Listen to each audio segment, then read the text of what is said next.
नमस्कार, मैं CS पटेल बृहन मुंबई महानगर पालिका शिक्षण विभाग वर्चुअल क्लास में आप सबका हार्दिक स्वागत करता हूं। बच्चों, वैश्विक महामारी के चलते इस वर्ष का अध्ययन अध्यापन का कार्यक्रम प्रभावित हो रहा है। ऐसे में हमारी बृहन मुंबई महानगर पालिका ने प्रत्येक विद्यार्थी तक ऑनलाइन टीचिंग पहुंचाने का प्रयास शुरू कर दिया है। सुस्वागतम बच्चों, कक्षा 7 में आज हम बात करेंगे इस इतिहास की। तो स्क्रीन पर आप देख पा रहे हैं इतिहास और नागरिक शास्त्र की पाठ्य पुस्तक। जिस बच्चों आज हम पढ़ेंगे, आज का विषय है इतिहास यानी हिस्ट्री। और बच्चों आज का पाठ है 13वां पाठ, महाराष्ट्र का सामाजिक जीवन भाग 1, life of the people in Maharashtra part 1 की हम बात करेंगे। तो बच्चों मैं CS Patel virtual training centre MCGM Mumbai से। आइए बच्चों आगे बढ़ते हैं।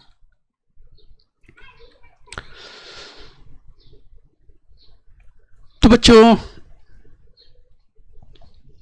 छत्रपति शिवाजी महाराज द्वारा स्थापित हिंदवी स्वराज्य प्रजा का राज्य था। तो बच्चों हम बात करें छत्रपति शिवाजी महाराज के राज्य हिंदवी स्वराज्य की बात कर रहे हैं।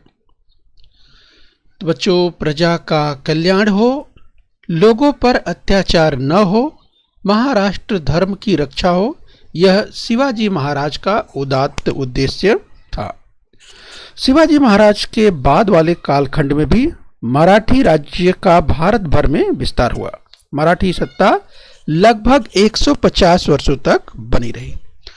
तो बच्चों पिछले पाठों में हमने मराठी राज्य प्रशासन की जानकारी का अध्ययन किया है। बच्चों इस पाठ में हम तत्कालीन सामाजिक परिस्थिति और जनजीवन के बारे में जानकारी प्राप्त करेंगे। इस बच्चों इस पाठ में हम जानकारी प्राप्त करेंगे तत्कालीन सामाजिक परिस्थिति और जनजीवन के बारे में जानने के लिए। तो चलिए बच्चों आगे बढ़ते हैं। सामाजिक परिस्थिति यानी सोशल कंडीशंस की हम बात करेंगे। तो बच्चों खेती और खेती पर आधारित उद्योग गांव के स्तर पर उत्पादन के प्रमुख साधन थे।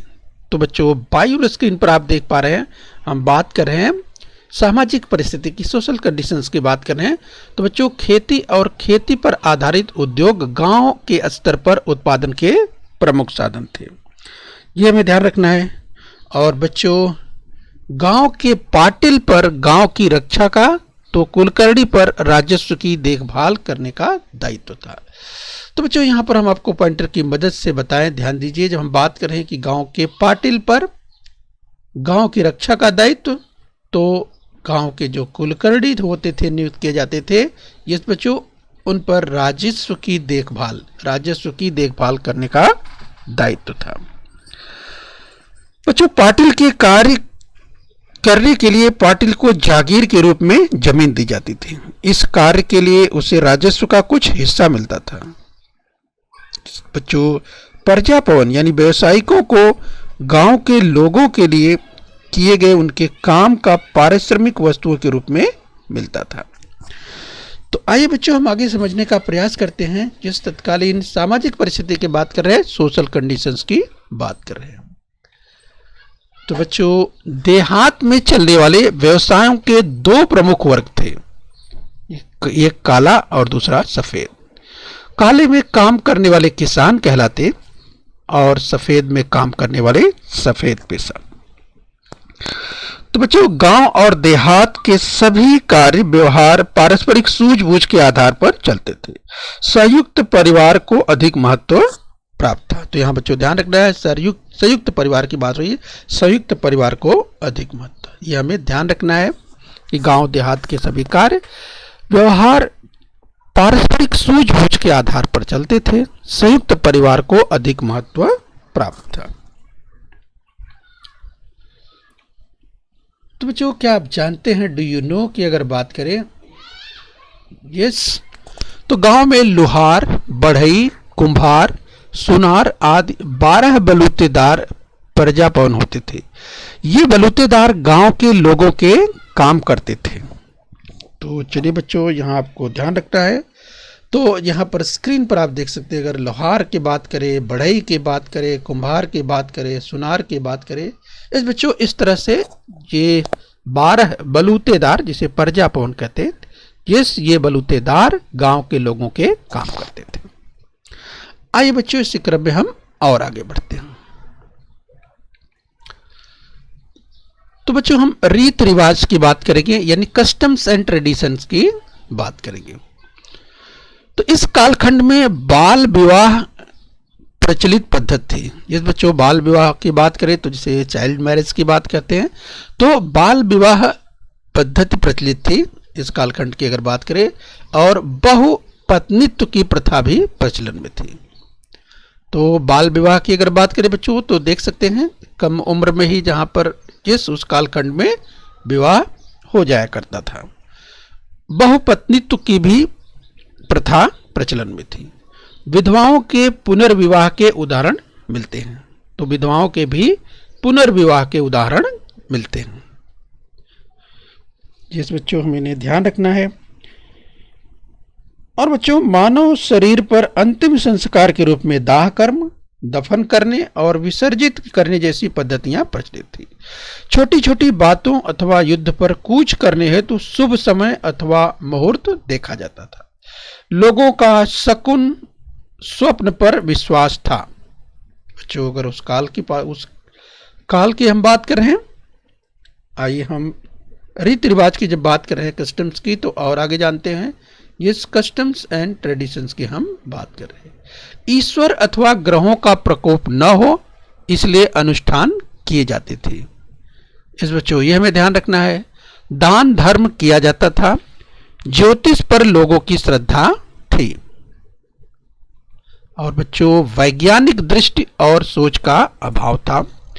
औषध उपचार की अपेक्षा, जिस बच्चों अगर हम बात करें वैज्ञानिक दृष्टिकोण का अभाव था तथा औषध उपचार की अपेक्षा इस बच्चों मानता का मतलब मनौती जिसे कहते हैं, तो इस तरह से मानता और मनौती इसको महत्व प्राप्त था। यह हमें ध्यान रखना है। तो बच्चों हम कस्टम्स एंड ट्रेडिशंस की बात कर रहे हैं। आइए इसी क्रम में हम और आगे बढ़ेंगे। हम रहन सहन की बात करेंगे, स्टैंडर्ड ऑफ लिविंग की बात करेंगे। बहुसंख्यक लोग गांव देहात में रहते थे। राइट बच्चों ध्यान रखिए, बहुसंख्यक लोग गांव देहात में रहते थे, तो उन्हें बाहर से केवल नमक मंगवाना पड़ता था। तो बच्चों यहाँ पर समझ सकते हैं कि उन्हें बाहर से केवल नमक मंगवाना पड़ता था। अगर इसकी बात करें बच्चों उसी क्रम में आगे की, तो किसानों की आवश्यकताएं सीमित थी। किसान ज्वार, बाजरा, गेहूं, मड़ुआ, मकई, चावल आदि अनाज उपजाते थे। इस बच्चों तो यहाँ पर बात करें ज्वार, बाजरा, गेहूं, मड़ुआ, मकई, चावल इस इत्यादि अनाज उपजाते थे। और बच्चों यहाँ पर आप देख सकते हैं जिस जो व्यवहार में चलता था वस्तु विनिमय प्रणाली चलती थी। इस यहाँ पर आप देख सकते हैं किस तरह से, जैसे बच्चों कोई मछुआरा है, तो वो मछलियां पकड़ने का काम करता था, और अगर उसे अनाज की जरूरत होती थी तो जो अनाज पैदा करते थे, जो खेती करते थे, वो इस तरह से वस्तु विनिमय प्रणाली किया करता था। यहाँ भी आप देख सकते हैं वस्तु के बदले वस्तु विनिमय प्रणाली चला करती थी। तो ये हमें ध्यान रखना है। तो आइए बच्चों हम बात कर रहे हैं इस रहन सहन की बात कर रहे हैं, स्टैंडर्ड ऑफ लिविंग की बात कर रहे हैं। आइए इसी क्रम में हम और आगे बढ़ेंगे। हम रहन सहन की और आगे बात बढ़ाएंगे स्टैंडर्ड ऑफ लिविंग की। तो प्रतिदिन के भोजन में भाकरी, प्याज, चटनी और सूखी सब्जी का समावेश था। तो बच्चे स्क्रीन पर आप देख सकते हैं, अगर भाकरी की बात करें, जिस कांदा यानी प्याज की बात करें, सूखी सब्जी की बात करें, यस तो प्रतिदिन के भोजन में भाकरी, प्याज, चटनी और सूखी सब्जी का समावेश था। गांव देहात के मकान सादे मिट्टी और ईंटों से बने होते थे। इस अगर गांव देहात के मकानों की बात करें तो गांव देहात के मकान सादे मिट्टी और ईंटों से बने होते थे।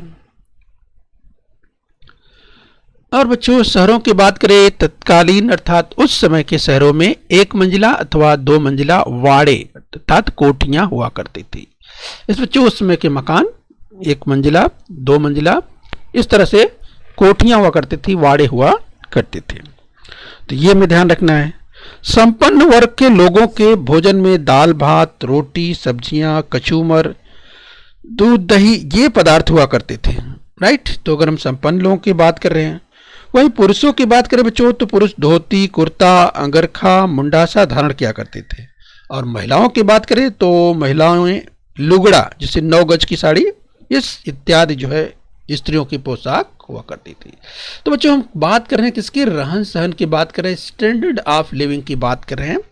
तो आइए इसी क्रम में हम और आगे बढ़ेंगे। आइए बच्चों हम 30 त्योहारों की बात कर ले, फेस्टिवल्स की बात कर रहे हैं। उस कालखंड में इस बच्चों हम बात करेंगे 30 त्योहारों की यानी फेस्टिवल्स की बात कर रहे हैं। तो लोग गुड़ी पाड़वा, नाग पंचमी, बैल पोड़ा यानी बैलों की पूजा, दशहरा, दीपावली, मकर संक्रांति, होली, ईद जैसे 30 त्योहार मनाते थे। तो ये ध्यान रखना है। और बच्चों अगर इसी क्रम में हम और आगे बताएं तो पेशवाओं के शासन काल में गणेशोत्सव बड़े पैमाने पर मनाया जाता था। उसका स्वरूप घरेलू था। राइट, ध्यान रखना है बच्चों। पेशवाओं के शासन काल में गणेशोत्सव बड़े पैमाने पर मनाया जाता था। उसका स्वरूप घरेलू था, यह हमें ध्यान रखना है। पेशवा स्वयं गणेश भक्त थे, अतः गणेशोत्सव को महत्व प्राप्त हुआ। प्रतिवर्ष यह उत्सव भाद्रपद महीने की चतुर्थी से लेकर अनंत चतुर्दशी तक चलता था। और बच्चों 3.5 शुभ और उत्तम मुहूर्तों में से दशहरा एक शुभ मुहूर्त माना जाता है। लोग दशहरे के दिन से शुभ कार्य प्रारंभ करते हैं और इस दिन शस्त्रों और औजारों की पूजा की जाती थी। सीमोल्लंघन करते, एक दूसरे को समी के पत्ते देते। तो बच्चों हम बात कर रहे हैं 30 त्योहारों की बात कर रहे हैं। दशहरे के बाद मराठे युद्ध अभियान पर निकलते। दीपावली में बलि प्रतिपदा यानी दीपावली पड़वा और भाई दूज विशेष रूप से मनाए जाते थे। और बच्चों इतना ही नहीं, गांव में मेले लगा करते थे। इस गांव देहात में मेले लगते थे और मेलों में दंगल, कुश्ती, अखाड़े भी चलते थे। तो बच्चों हम बात करें किसकी, 30 त्योहार यानी फेस्टिवल्स की बात कर रहे हैं। तो बच्चों गुड़ी पाड़वा के दिन गुड़ी अर्थात धार्मिक ध्वज खड़ी कर यह त्योहार मनाया जाता है। इस बच्चों हम बात कर रहे हैं गुड़ी पाड़वा की। उत्सव पर्वों में नृत्य, गान, डफ जिसे चंग कहते हैं, गीत यानी डफ के गीत, तमाशा यानी नौटंकी आदि मनोरंजन के कार्यक्रम होते थे। इसके अलावा अगर बच्चों हम बात करें, हमने कहा कि ये तमाशा यानी नौटंकी, लोकनाट्य, मनोरंजन के ये लोकप्रिय जो साधन थे बच्चों, इस तरह से 30 त्योहारों के अवसर पर इस तरह के कार्यक्रमों का आयोजन किया जाता था। ये तमाशा, नौटंकी, लोकनाट्य मनोरंजन का लोकप्रिय प्रकार था, इसे हमें ध्यान रखना है। और सामने बच्चों स्क्रीन पर आप देख सकते हैं, अगर बैल पोड़ा की बात करें, बैलों की पूजा का जो त्यौहार मनाया जाता था, ये बच्चों स्क्रीन पर आप देख सकते हैं, उससे संबंधित एक चित्र आपको दिखाई दे रहा है। आज बच्चों इस क्रम में हम और आगे बढ़ेंगे। तो बच्चों हम बात करेंगे अभी शिक्षा, उस काल पद्धति यानी उस काल में शिक्षा पद्धति किस तरह थी, यानी एजुकेशन का सिस्टम किस तरह का था, वो हम समझने का प्रयास करें। इस कालखंड में शिक्षा पद्धति में पाठशालाओं और मदरसों का स्थान था। घर में ही लेखन, पठन, हिसाब किताब रखने की शिक्षा मिल जाती थी। मोड़ी, सर्राफा या घसीटा लिपि का उपयोग लेन देन और व्यापार में किया जाता था। तो बच्चों हम बात कर रहे हैं मोड़ी लिपि की बात कर रहे हैं, मोड़ी स्क्रिप्ट की बात कर रहे हैं। तो स्क्रीन पर दाहिनी ओर आप देख सकते हैं मोड़ी लिपि कुछ इस तरह की होती थी। तो स्क्रीन पर आप देख पा रहे हैं मोड़ी लिपि। तो मोड़ी लिपि का उपयोग लेन देन और व्यापार में किया जाता था। तो बच्चों ये हमें ध्यान रखना है। बच्चों अध्ययन कर रहे हैं शिक्षा पद्धति की बात कर रहे हैं। आइए बच्चों इसी क्रम में और आगे बढ़ेंगे और हम देखेंगे यातायात यात्रा की बात करेंगे। यानी बच्चों हम बात करेंगे ट्रेवल्स एंड कम्युनिकेशन की बात करेंगे। तो बच्चों बात करें घाट मार्ग, सड़क, नदी पर बने पुल द्वारा यातायात चलता था। तो आप देख सकते हैं अगर घाट मार्ग की बात करें बच्चों तो आप देख सकते हैं ये किस तरह से ये घाट मार्ग आपको दिखाई दे रहा है बच्चों। पर्वतीय पठारी क्षेत्रों में इस तरह के घाट मार्ग, सड़क, नदी पर बने पुल द्वारा यातायात चलता था। इस बच्चों तत्कालीन परिस्थिति की बात हो रही है। अनाज, वस्त्र, माल सामान की ढुलाई बैलों की पीठ पर, इस बच्चों बैलों की पीठ पर की जाती थी और नदी पार करने के लिए नाव का उपयोग किया जाता था। तो बच्चों हम बात कर रहे हैं यातायात यात्रा की बात कर रहे हैं। यस, तो नदी पार करने के लिए नाव का उपयोग किया जाता था।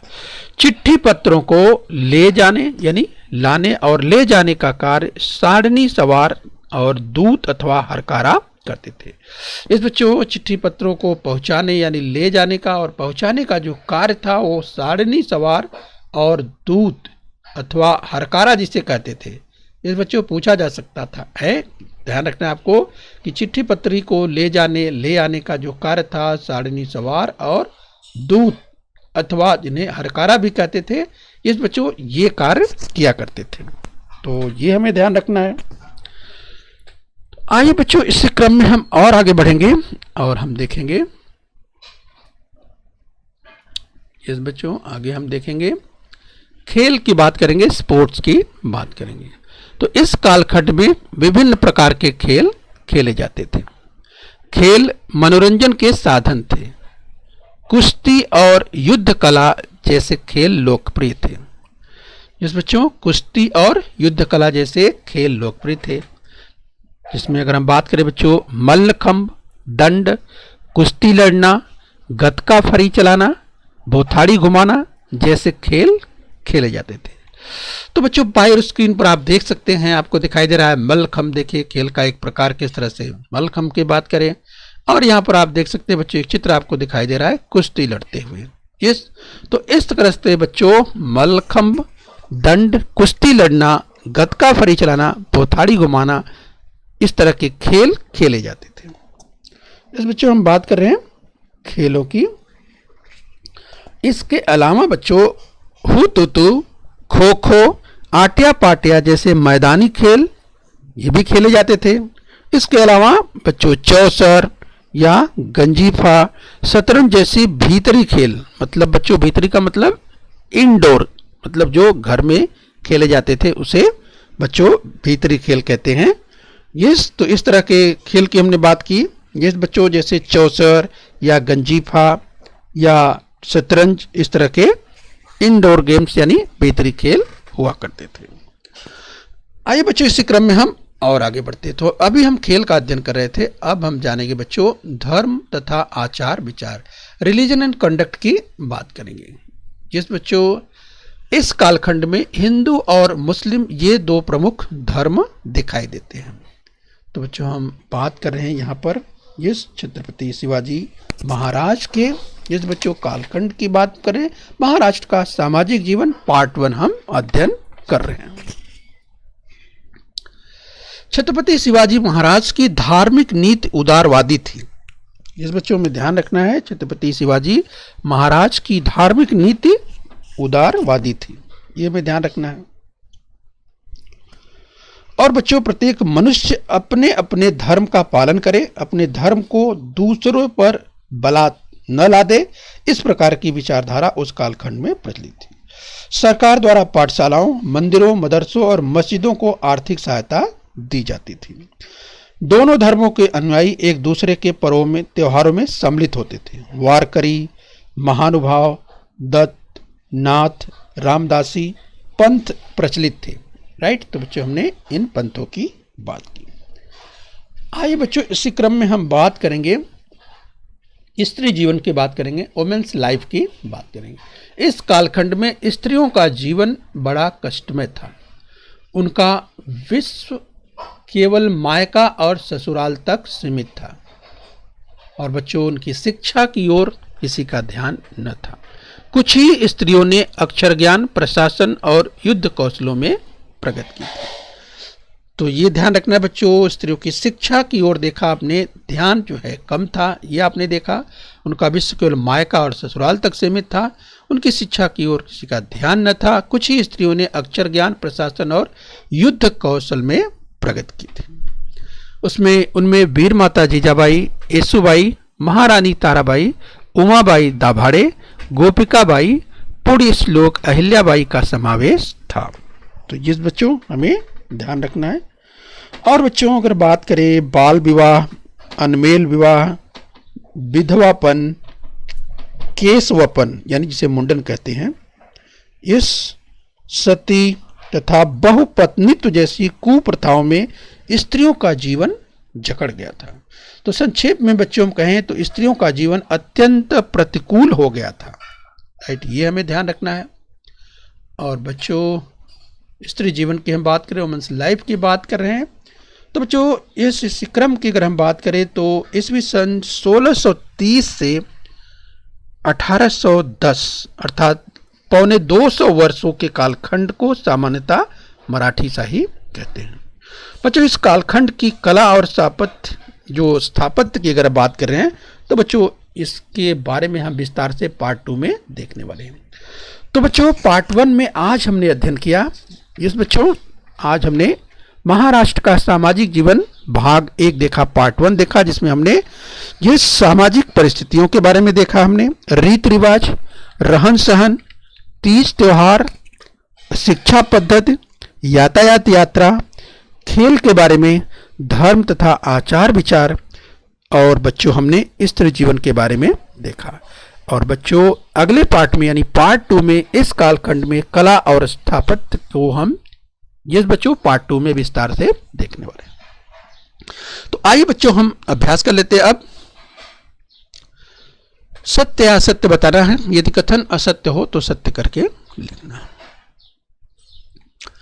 तो चलिए बच्चों पहला कथन आपके सामने स्क्रीन पर है। तो बच्चों खेती और खेती पर आधारित उद्योग गांव के स्तर पर उत्पादन के प्रमुख साधन थे। तो बच्चों क्या यह कथन सत्य है? याद कीजिए, इसकी हमने चर्चा की थी। इस बच्चों खेती और खेती पर आधारित उद्योग गांव के स्तर पर उत्पादन के प्रमुख साधन थे। तो बच्चों क्या यह कथन सत्य है? आज आपने अध्ययन किया इसके बारे में, तो मुझे लगता है कि तमाम विद्यार्थियों को याद आ गया होगा। तो चलिए, तमाम विद्यार्थी ने उत्तर दे भी दिया होगा, तो अपना उत्तर बच्चों टैली कर लीजिए। तो यह कथन बिल्कुल सत्य है। आइए बच्चों अगला कथन देखते हैं। अगला कथन है, ध्यान से देखिए, बहुसंख्यक लोग शहरों में रहते थे। याद कीजिए बच्चों, हमने जब रहन सहन का अध्ययन किया था यानी स्टैंडर्ड ऑफ लिविंग की जब हमने बात की थी, तो हमने बहुसंख्यक लोगों के बारे में बात की थी कि बहुसंख्यक लोग कहाँ रहते थे, जिस उस कालखंड की हम बात कर रहे हैं। तो बच्चों आपको याद आ गया होगा, यहाँ पर क्या लिखा गया कथन में? बहुसंख्यक लोग शहरों में रहते थे। तो क्या यह कथन सत्य है? तमाम विद्यार्थियों को क्लिक कर गया होगा और उन्होंने उत्तर दे भी दिया होगा। तो चलिए आपका उत्तर क्या है बच्चों, मिलाइए। तो बच्चों ये कथन असत्य है। तमाम विद्यार्थियों ने समझ लिया होगा कि ये कथन तो असत्य है। यहाँ क्या कहा जा रहा है? बहुसंख्यक लोग शहरों में रहते थे। तो क्या बहुसंख्यक लोग शहरों में रहते थे? नहीं, असत्य है। तो बच्चों इस कथन को सत्य करके लिखना है। अगर कथन असत्य है, देखिए ऊपर लिखा है, यदि कथन असत्य हो तो सत्य करके लिखो। तो इस तरह से उसे सत्य करके लिखना है। तो बहुसंख्यक लोग कहाँ रहते थे? बहुसंख्यक लोग गांव देहात में रहते थे। तो बच्चों इस तरह से यहाँ पर शहरों हटा करके क्या लिखना है? गांव देहात। इस तरह से आपका कथन जो असत्य था उसे सत्य करके लिखना है। तो परीक्षा में इस तरह से पूछा जाता है बच्चों, इस तरह से आप लिख सकते हैं, बहुसंख्यक लोग गांव देहात में रहते थे। ठीक है बच्चों, तो चलिए हम आगे बढ़ेंगे, एक कथन और देखेंगे। ध्यान से देखिए स्क्रीन पर। अगला कथन है बच्चों, ध्यान से देखिए, लोग गुड़ी पाड़वा, नाग पंचमी, बैल पोड़ा यानी बैलों की पूजा, दशहरा, दीपावली, मकर संक्रांति, होली, ईद जैसे 30 त्योहार मनाते थे। तो क्या ये कथन सत्य है? यस बच्चों, जरा फिर से सोचिए। लोग गुड़ी पाड़वा, नागपंचमी, बैल पोड़ा यानी बैलों की पूजा, दशहरा, दीपावली, मकर संक्रांति, होली, ईद जैसे 30 त्योहार मनाते थे। तो क्या ये कथन सत्य है? इसकी चर्चा हमने की थी बच्चों। तो आपको ध्यान आ गया होगा इस बच्चों। तो चलिए अपना उत्तर टैली कीजिए। तमाम विद्यार्थियों ने उत्तर दे दिया होगा। इस बच्चों ये कथन बिल्कुल सत्य है। आइए बच्चों, इसी क्रम में हम और आगे बढ़ लेते हैं। तो चलिए बच्चों, अभी अंतिम कथन ले लेते हैं। ध्यान से देखिए। सत्य या असत्य बताना है। यदि कथन असत्य हो तो सत्य करके लिखना भी है। तो कथन को ध्यान से देखिए बच्चों। ईस्वी सन 1630 से 1810 अर्थात पौने 200 वर्षों तक के कालखंड को सामान्यतः मराठी शाही कहते हैं। इस बच्चों याद कीजिए, इसकी हमने चर्चा की थी। याद कीजिए, ईस्वी सन 1630 से 1810 अर्थात पौने 200 वर्षों तक के कालखंड को सामान्यतः मराठी शाही कहते हैं। तो क्या ये कथन सत्य है बच्चों? याद कीजिए, इसकी चर्चा हमने की थी। 1630 से 1810 तो पौने 200 वर्षों के कालखंड को सामान्यतः मराठी शाही कहते हैं। तो बच्चों आपको याद आ रहा होगा। तमाम विद्यार्थियों ने उत्तर दे भी दिया होगा। तो चलिए बच्चों अपने उत्तर को टैली कीजिए। तो बच्चों ये कथन बिल्कुल सत्य है। तो बच्चों हम उम्मीद करते हैं आपने इस पाठ को अर्थात आज हमने पढ़ा बच्चों महाराष्ट्र का सामाजिक जीवन भाग 1 पार्ट 1 को आज हमने अध्ययन कर लिया है और पार्ट 2 को तो हम आगे विस्तार से देखने वाले हैं। इस बच्चों तो हम उम्मीद करते हैं आपने पाठ को अच्छी तरह समझ लिया है। तो बच्चों बृहन मुंबई महानगर पालिका के इस चैनल को सब्सक्राइब कर लीजिए और बच्चों अपने स्वास्थ्य का ध्यान रखिए और खूब मेहनत से पढ़ते रहिए। ओके बच्चों। बच्चों बृहन मुंबई महानगर पालिका के इस चैनल को सब्सक्राइब कर लीजिए और बेल आइकन प्रेस कर लीजिए। तो बच्चों हम उम्मीद करते हैं यहाँ तक आपने समझ लिया है। आगे फिर मिलेंगे। आज के लिए इतना ही। Thank you very much.